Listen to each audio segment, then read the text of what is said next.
Many Kenyans are aware about what happened during the coalition government in terms of conservation of the Mau, that there was an intergovernmental coordinating secretariat that was looking at conservation of the Mau forest complex, which is the largest water tower in this country.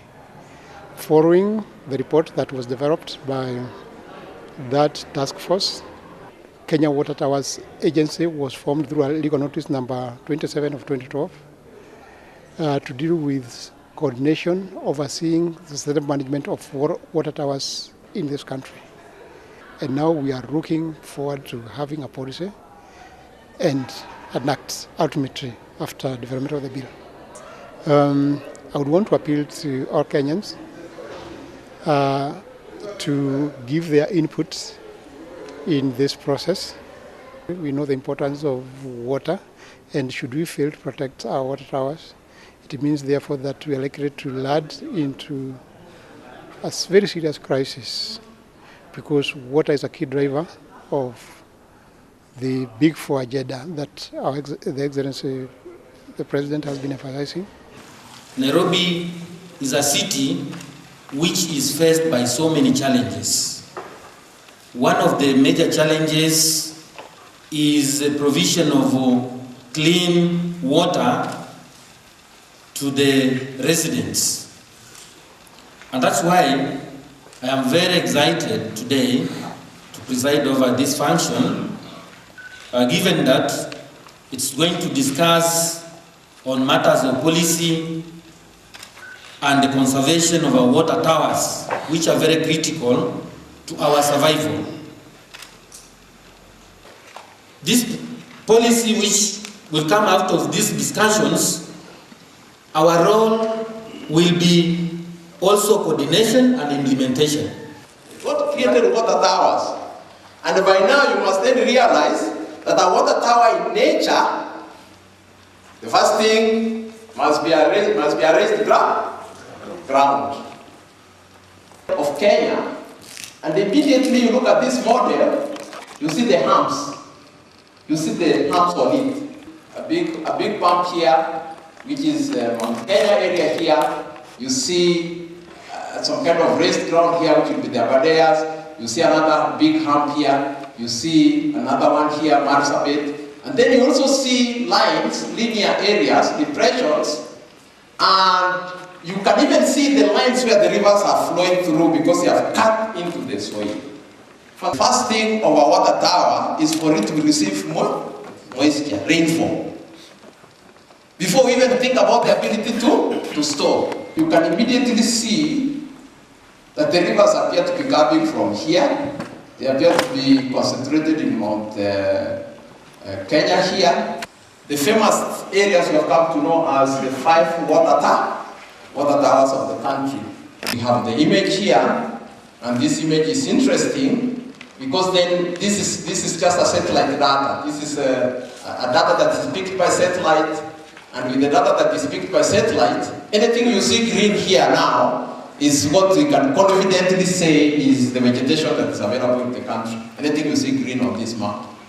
Everything else is just an impossibility, a nightmare. We are doing things that identify the water tower, and that's impacting the water tower negatively.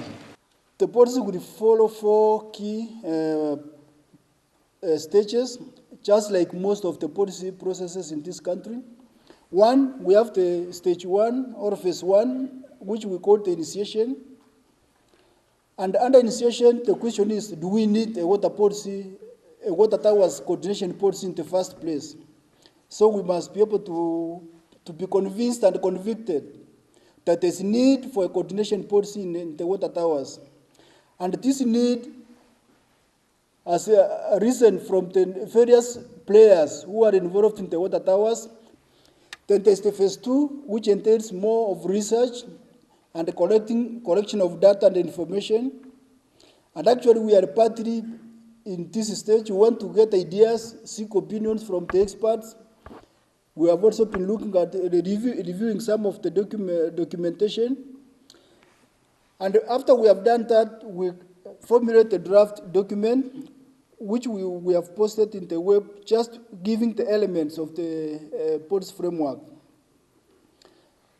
Then after we have this process, we move to the stage 3, which is the negotiation and the public consultation. And after that process has been done, it will go into the finalization of this process. And once the document is finalized, it will go to the cabinet for adoption before, of course, being submitted to Parliament for adoption as a session of paper.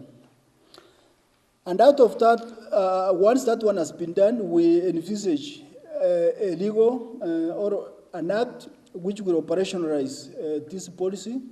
And that's why we are proposing a bill which we hope will be able to help. Once Parliament gets look at it, they will look at it. Of course, they will deliberate on it and make their own input. But we hope that bill would finally be enacted so that it will operationalize the policy. One of the things we found out, some species of plants and trees are disappearing in the water towers because of no water or logging. We found quite a number of things that are going on that, portend danger.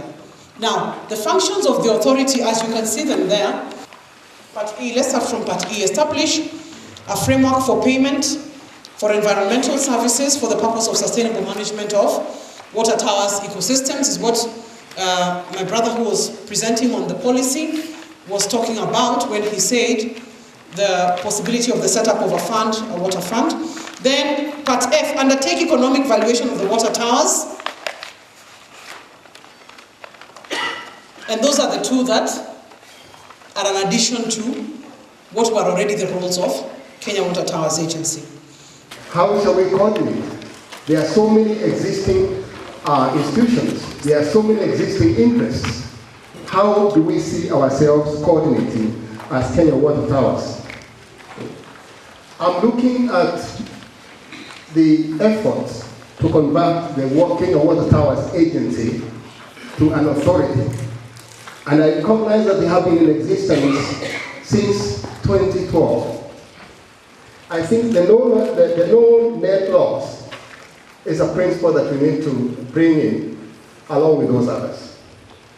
And then I went through to see where do the ordinary Kenyans who are managing these resources that we are talking about, where are they represented? Or are we assuming by inviting PS Treasury, PS Finance, PS Water, are we assuming that indeed the whole body called Wajiko is properly represented? We need to see how do we bring those interests to the board. The criteria that was used to identify these water towers and whether it's limited to this number when it comes to the implementation of this one. So we need to have a system where water towers are defined a better way or recognized, because I know there are so many other small ecosystems that are very important to the livelihood of the people. The first point is on the policy, the third objective. I think when we are securing, we should talk about the protection and conservation of related areas. Maybe if that can just be incorporated, it will actually help the authority to then inform the bill to make a provision on securing the water tower areas that they have. It will be better to have a selection committee which will then propose 3 names to be forwarded to the president, then the president can choose one. Sisi kama wana CFA tunahifadhi na tunalinda msitu, especially Aberdare. But maji yakitoka kwa msitu yakija inatokea kwa mashamba ya watu. Taabu kubwa tunayapata hapo. Hiyo sheria inaweza, sababu ninajua iko sheria yasema hakuna beacon iko kwa mto katikati, hata kama shamba ni lako. Iko area ya mto. Nchi ya Kenya kweli inapendeza. First, according to the bills, vile ambavyo tumeziona, there is this assessment, monitoring and the recording, then the healthiness of the water towers. The issue of gazettement. The observation I have is, for instance, if an area has been gazetted for a specific function, whether forest area or a wildlife protected area. My understanding is to re-gazette such an area, you need to de-gazette for you to re-gazette. So for these water towers that are proposed to be established within gazetted areas, how is the process going to be?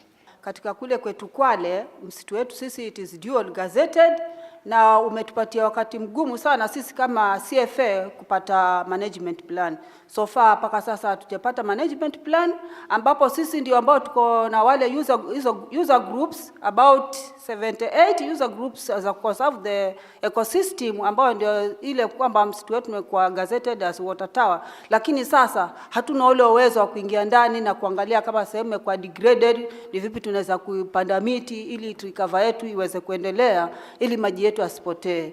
Alafu kitu kingine pia alikuwa napendekeza kwamba wakati mnakaa huko kuna zile subcommittees na committees ambazo zitakuwa formed, tulikuwa tunaomba CFAs na wao pia wawe recognized. Like civil societies, some of them have been pretending to be involved in conservation, while they are doing underhand enterprise development, which is best known to them. They come in the name of conservation, rehabilitation. Those words are high-ranking and they sound very well. But have you ever bothered to find out what they do? These 5 board members that are also hidden, let them be defined.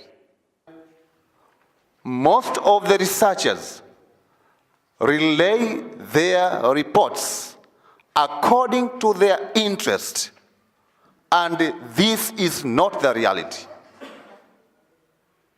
They favor their interest, they give remarks, they analyze, they outline the data, considering their own interest and not the reality of the mangrove forest at large. The way people of Mombasa, the way people of Kwale, the way people of Tana River and other counties in the coastal conservancy and region have different conservation measures, and this should be taken with great consideration. In this regard, the mangrove forest at Lamu, and maybe the ecosystem conservator can bear witness, are well taken care of, are well conserved, because this is the livelihood and the lifeline of the Lamu community. But when we take acts, when we take actions, when we take regulations, and we consider, ni kwa mfano, nikawa in a classroom, there is a noise, and you do not identify the people who has made noise, and you punish the whole class. This is not, it's not fair. It's not fair. We have to look upon the threats. We have to look upon the control measures on how we can conserve our forests so as to make the water towers efficient at all level and cost. When we come to implementation of rules and regulation, where are the enforcement agents? But when we say we shall develop, implement those rules and regulation for the management of water towers, then the question comes, where will the Kenya Water Agency get their enforcement officers?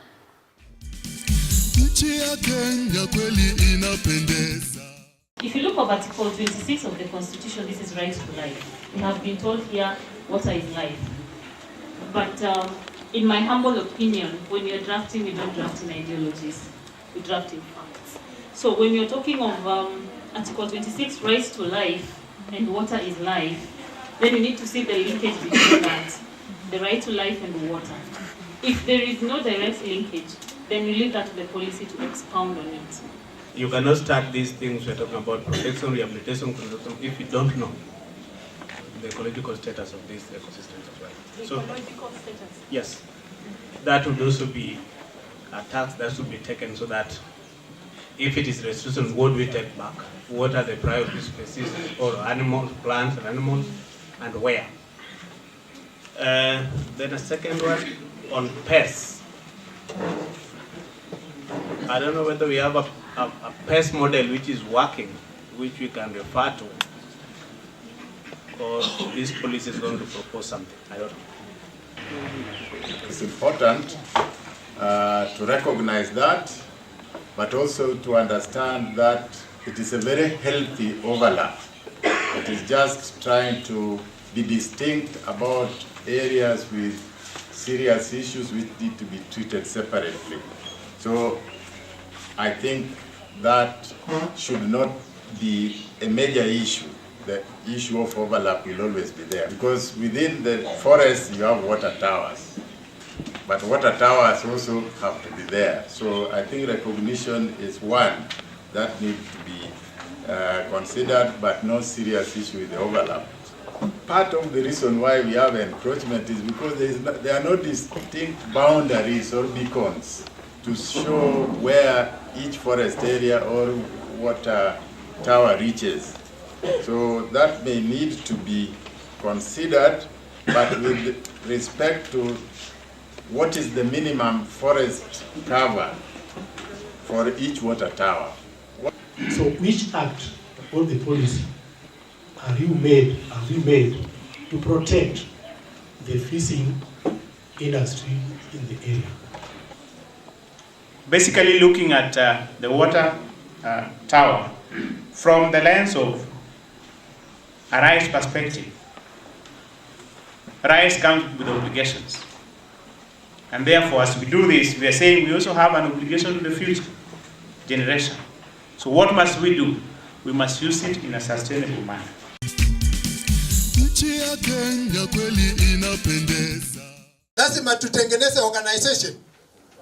Ama tunaangalia zile organizations ambazo tunazo na tutengeneze tuone ni gani ambayo itafanya kazi mzuri.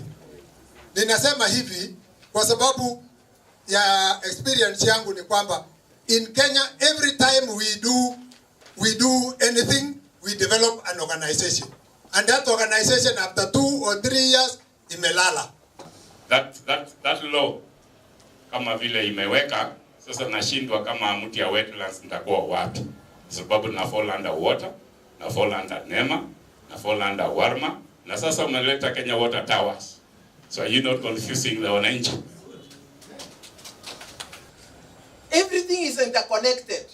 So much so that NEMA kazi yake ni to ensure there is no degradation of environment. So wewe wenyewe ujiulize swali, wameweza hilo? Wako na sheria ya kufanya hivyo? Wako na sheria, wako na tribunes, wako na kila kitu. What is wrong? Why are we not able to prevent degradation of environment? Why? Hiyo swali ujiulize wewe mwenyewe. Haya. NEMA is environment in general. Sijaongea about much nini, environment in general. So ukiona watu wanalima vibaya kwa mlima mahali inaweza leta erosion, NEMA inatakana irespond. Kiangalia maji, kiona maji polluted vile it's not supposed to be NEMA na respond. But meanwhile, wama imeambiwa hii maji angalieni so that maji ikuwe enough to supply the people. What are they supposed to do to ensure that water is enough to supply the people? Hao ni Mungu? Hapana, si ndio? The only thing Wama is supposed to be doing is to ensure that the catchment is alive and supplying water to the water tank, and that River Moiben is flowing constantly. Bila kuregerege. Tusaidie kwa sababu kwa mfano I come from West Pokot. Huko watu wanasema serikali. Serikali ndio nani? Kama si wewe na hao. Sasa unasema hao nyinyi ndio serikali. Ni vizuri kuwahusisha hao wenyewe. in the planning stage, in the implementation stages. Kwa mfano mambo ya management issue. My work with program manager in Lumut environmental conservation. Tunadeal mambo ya makaa. Ni ngumu. Ni wakati ile unauzisha hao wenyewe. Mitikane unakata. Mitikane unafanya namna gani?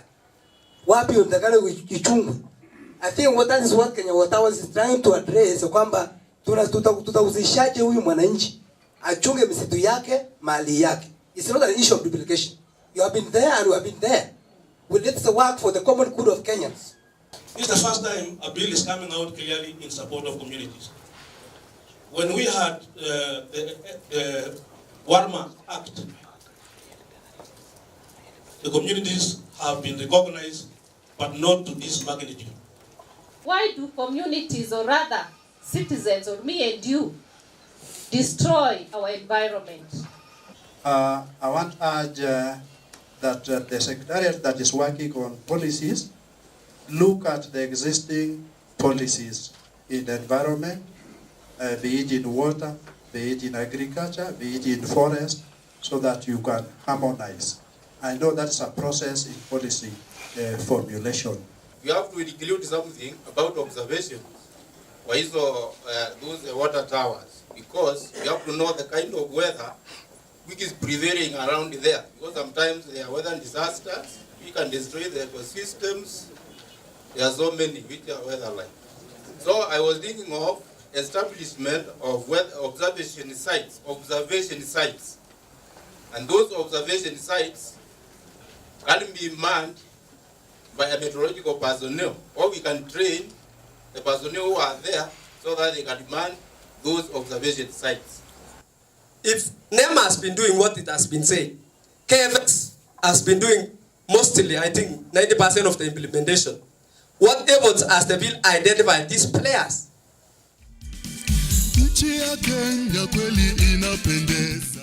Clear and common framework between the transport of water resources or natural resources.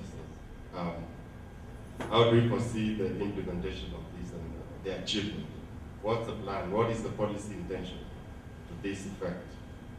When you look at Marsabit and Mount, all of them are in the major water towers. So that's why I'm saying get the place one of the major stakeholders in relation with the protection of these water towers. So when it comes to planning and the policy implementation, it's good to also get a place in some aspects, because there's issues of wildlife movement and most of the trees also in terms of breaking its dominance. We have gone through the draft policy, and we have noted that what it is emphasizing is mainly coordination and oversee the implementation of various activities in water towers. I am aware that at the ministerial level, there has been this rule has been anchored there at the ministerial level, but in a very, not very coordinated manner. And I believe this policy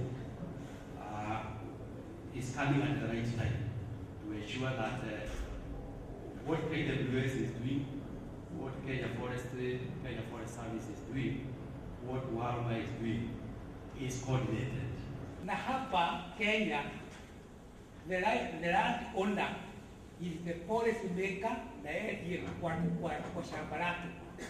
And if we don't involve these people, ambao tunaweza sema kwenda panda miti, aende apande miti.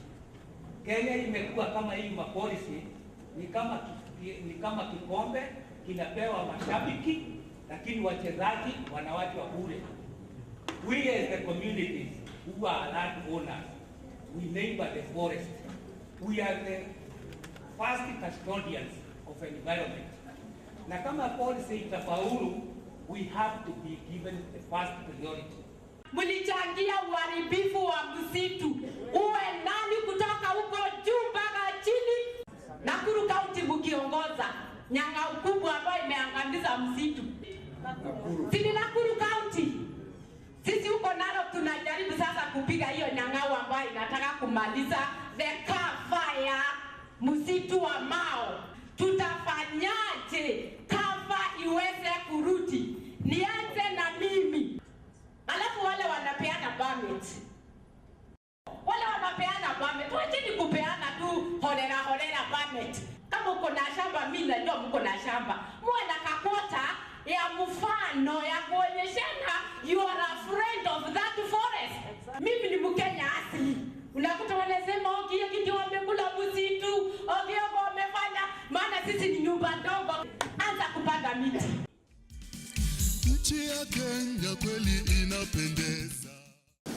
I want us to put in that way that no political interference, I don't know how you will put it, that all politicians, including myself, should not interfere with the environment whatsoever.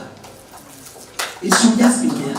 Because it's the politicians that who are playing with our environment and killing our future generation. So I think we just say what will be, say people in Mau might not necessarily have the same problems like Mount Elgon. So how can we give it that approach so that every area can deal with problems in that particular area that are helpful? I don't know, that's my thinking. Nchi ya Kenya kweli inapendeza. Na watu wengine wanaenda kuiba miti illegal logging. Wanatumia nini aiskiki? Wanatumia cross cutter. Aili ya mikono. If we talk of Machakos hills, I think these hills belong to the community. They are actually community lands. We have other hills which belong to the community. Therefore, we need to empower our communities, either through the community forest associations or whichever other organizations. And we have to develop other strategies to help these communities have a better approach towards rehabilitation. If we don't give them some other income generating activities, the pressure on these forests will be very high. If you look at the list that we discussed earlier, the 88 actually of them that we are proposing to do for this country, most of them are government-owned. You find it either KFS, let's say either AWS, or it is But the document that we are developing is for now and the future. So looking ahead, I think for the success of the water towers in this country, we will be looking even at pieces of land that will be out in the private enterprises. I think I've traveled fairly well in the sites in Makweli, and I found that as far as you mentioned one site, but you get to that place, you find it is a system of hills, which are intertwined with privately owned land in between the government lands. So the documents that we are preparing, be it in the policy, in the bill, the act, or even towards the end at the legislation level, we will need to sneak in some write-up on how KWTA will be able to maneuver around engagement with private property for success of this one. People who are living around the Machakos and who are the custodians of this forest, the challenges, one of the challenges, they are supposed to be given enough public education on the issue so that they know how to maintain, how to sustain the near forest. And two, the community need to be educated on the issue, and thereafter, after they have been given that education, they are supposed to use it for the benefit of that neighborhood. As it stands now, Buinzao has no tree.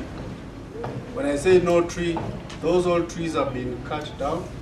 It is dry, and the place is dry. You concur, the KFS is very right. So it's okay. It's been cut down. There are no trees. It is very dry. But we live, some of the people live inside or on the mountain.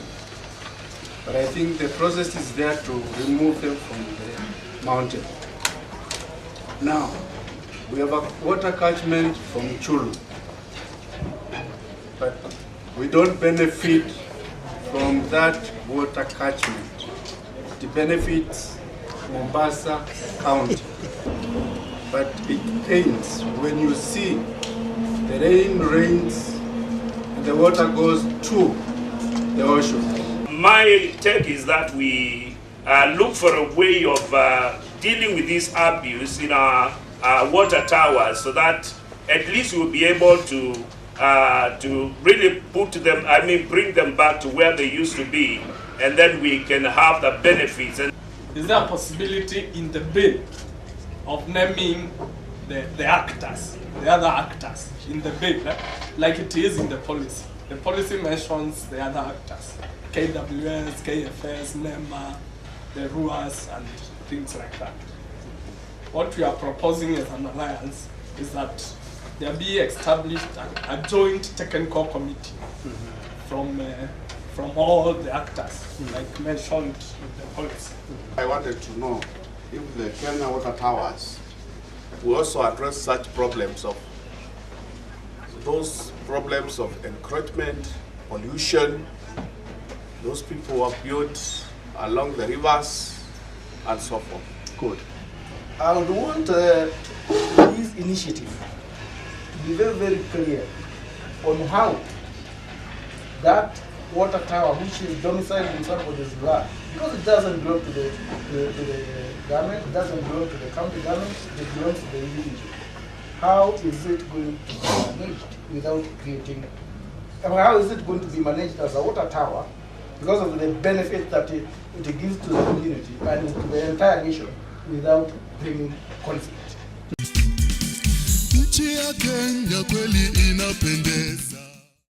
So everyone is involved in one way or another in managing the water towers or playing a role within the water towers, okay? But as an agency, we don't want to come and tell KFS now, move out, KWS move out, no. We are saying that we need to find a platform where we can talk. KWS are having a lot of headache around. So, and when we are talking about multi-agency approach in the management of water towers, I think this is one of the issues that I want to come out very strongly when you are discussing this issue of the bill. You can establish an agency to manage, but it cannot succeed on its own. It requires the support of other agencies that are equally important in that subsector. Collaboration. Yes, very, very, very important. The people who are actually destroying Mau, they are not the indigenous people in Mau. Indigenous communities can never destroy their environment. Why would we protect something that we are not benefiting from? That's a good point. How can it be addressed, just as you said? I think what can be done is the community, they are supposed to be empowered and educated on the importance of conserving the water towers. There are so many laws, okay, policies, and also, you know, the land, the county government. You know, there are so many. The laws and the rules and the policies and the acts, which they don't converge, and this becomes a hindrance. When we are saying that we are training youth to take care of the forest, we would like to know who exactly are these youth, because somebody who is 35 and he's already making a living is not supposed to be called a youth anyway, as well as somebody who is 18 years, who is experiencing a lot of anomie in the society. And also, we know that the one who pays the piper calls for the tune. The same youth are well misused in the people who are the elites in the society. So these elites are the loggers, and they are the ones who pay them when they are operating on the forests. So you want to tell these youths who are experiencing a lot of unemployment to conserve the environment. They don't have a source of income, and then you tell them to conserve the environment, and the person who pays them is a logger. Who will they listen to? In Meru, the water towers, that is Nyambene, Mount Kenya, and Ngaya. Ngaya is not a hill, like you've indicated. It's just a low-lying forest cover. But it plays a very important key role, because all the communities living in the national park, the on drive, the water seeps, and goes to come out at So it recharges the groundwater. Yes. That's the question. We have other legislations that also give mandates to other institutions like KFS, the issues of water, and KWS, and also NEMA, MCA. my issue is how will that sit with the issue of the mandates given to the other agencies? So we need to invest on the early warning system for these finite water resources, as has been mentioned by everybody in this forum. Primary data is very, very critical. It's a building block, okay, for any organization, for research purposes, for day-to-day operation. So, and I think an institution or agency like Kenya Meteorological Department is going to be very, very critical in this, and we are going to extensively collaborate with you because we have got quite a good data set that can assist you. Kenya Water Towers Agency iliidhinishwa kuratibu, kusimamia ulinzi na usimamizi endelevu wa minara na vyanzo vya maji. Shirika hili linaunda sera na miswada inayolenga uwiano katika uhifadhi wa vyanzo na minara ya maji nchini. Kwa madhumuni hayo, shirika hili linawalika kwenye mkutano wa mawasiliano na kutoa maoni utakaofanyika tarehe 31 mwezi wa 7 mwaka 2018 katika shule ya Kenya Institute of Curriculum Development iliyoko Ngara, Nairobi, kuanzia saa 3 asubuhi. Mawasilisho yote kuhusu sera na miswada yaweza kuwasilishwa kwa maandishi au barua pepe kwa ofisi za shirika zilizoko jengo la NHIF Building, orofa ya 15, kabla ya jioni ya tarehe 31 mwezi wa 7 2018.